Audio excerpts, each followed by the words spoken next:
2 నెలలకు పైగా జరిగిన క్రికెట్ పండుగ ఇండియన్ ప్రీమియర్ లీగ్ నిన్నటితో ముగిసింది. ఈ సీజన్ ఫైనల్లో కేకేఆర్ సన్ రైజర్స్కు 8 వికెట్ల తేడాతో చిత్తు చేసి ఛాంపియన్గా అవతరించింది. ఐపీఎల్ ముగిసిన 5 రోజుల్లోనే మరో మహా క్రికెట్ సంగ్రామం మొదలు కానుంది. యుఎస్ఏ కరేబియన్ దీవులు వేదికగా జూన్ 1 నుంచి పొట్టి ప్రపంచ కప్ ప్రారంభం కానుంది.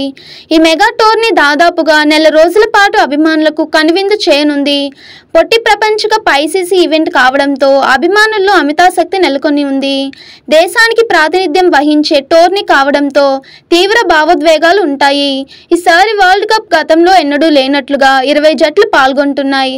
గ్రూప్కు 5 జట్ల చొప్పున మొత్తం 20 జట్లు 4 గ్రూపులుగా విభజింపబడి తమ అదృష్టాన్ని పరీక్షించుకోనున్నాయి.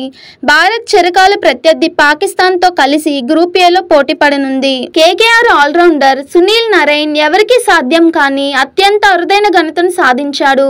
17 ఏళ్ల ఐపీఎల్ చరిత్రలో 3 సార్లు అత్యంత విలువైన ఆటగాడి అవార్డు అందుకున్న ఏకైక ఆటగాడిగా రికార్డులోకి ఎక్కాడు. 2012 తన డెబ్యూ సీజన్లో తొలిసారి అవార్డు అందుకున్న నరైన్ 2018 సీజన్లో, తాజాగా 2024 సీజన్లో అత్యంత విలువైన ఆటగాడి అవార్డును సొంతం చేసుకున్నాడు.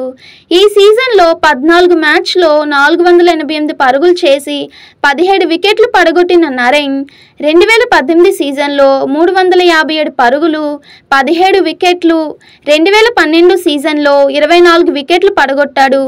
ఈ సీజన్లో మెంటర్ గంభీర్ చొరవతో ఓపెనర్గా ప్రమోషన్ పొందిన నరైన్ సుడిగాలి ఇన్నింగ్స్లతో విరుచుకుపడ్డాడు. ఒకవైపు ప్రచార కార్యక్రమాలతోనూ మరోవైపు చిత్రీకరణతోనూ బిజీగా గడుపుతుంది పుష్ప 2 బృందం.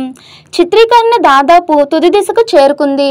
ప్రస్తుతం పతాక సన్నివేశాల్ని తెరకెక్కించడంపై చిత్ర బృందం దృష్టి పెట్టింది. ఈ వారం నుంచి 2 వారాలు పైగానే పతాక సన్నివేశాల్ని తెరకెక్కిస్తారని సమాచారం. పోరాట ఘట్టాలతో పాటు కొన్ని టాకీ సన్నివేశాలు ఇందులో ఉంటాయని తెలుస్తుంది. అల్లు అర్జున్ కథానాయకుడుగా సుకుమార్ దర్శకత్వంలో రూపొందుతున్న చిత్రం ఇది. రష్మిక మందన్న కథానాయిక. మైత్రి మూవీస్ మేకర్స్ సంస్థ నిర్మిస్తుంది.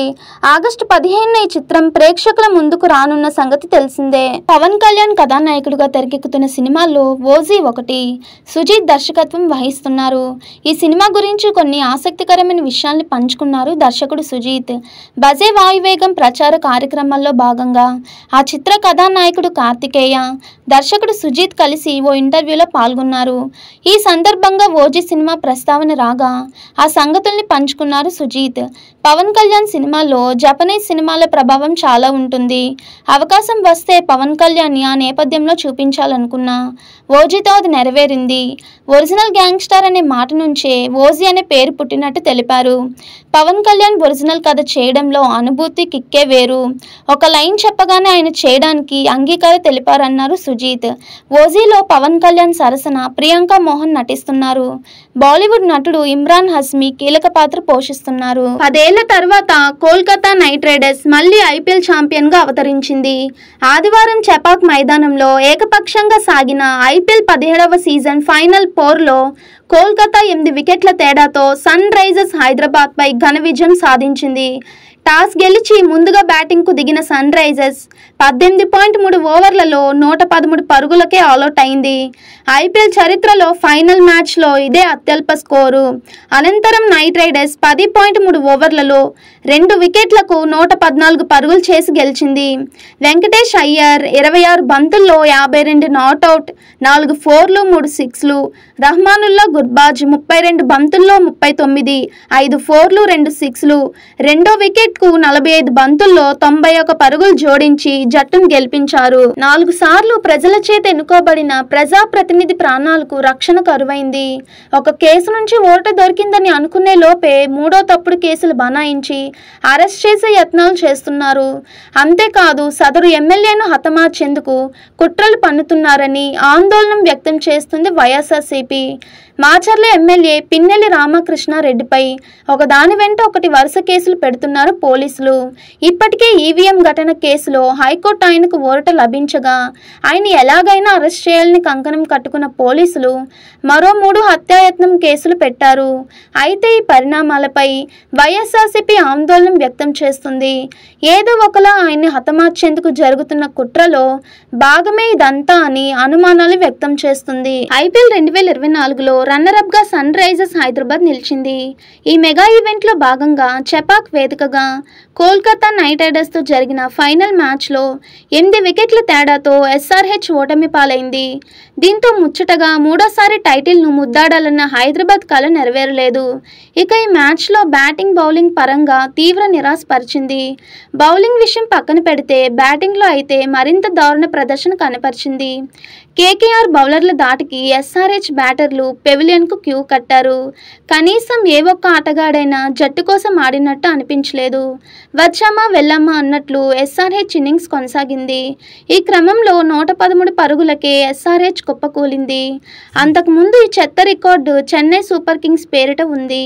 సిఎస్కే 2013 ఫైనల్లో ముంబైపై 125 రన్స్ చేసింది.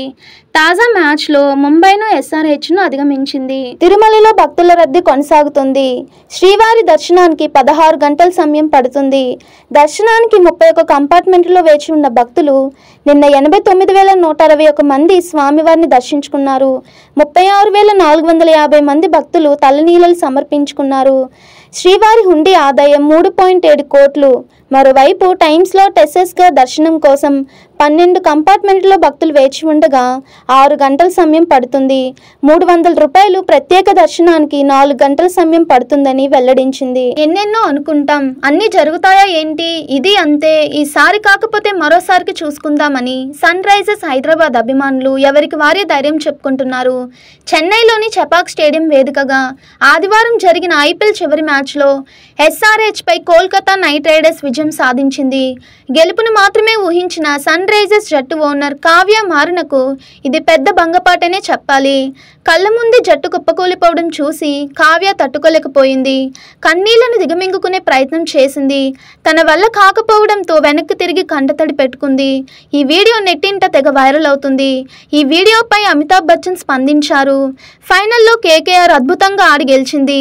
ఎస్ఆర్హెచ్ పేలవంగా ఆడింది. నిజానికి సన్ రైజర్స్ మంచి టీం. ఇదివరకు ఆడిన మ్యాచ్లలో మంచి పర్ఫార్మెన్స్ ఇచ్చింది. కానీ ఫైనల్లోనే నిరాశపరిచింది.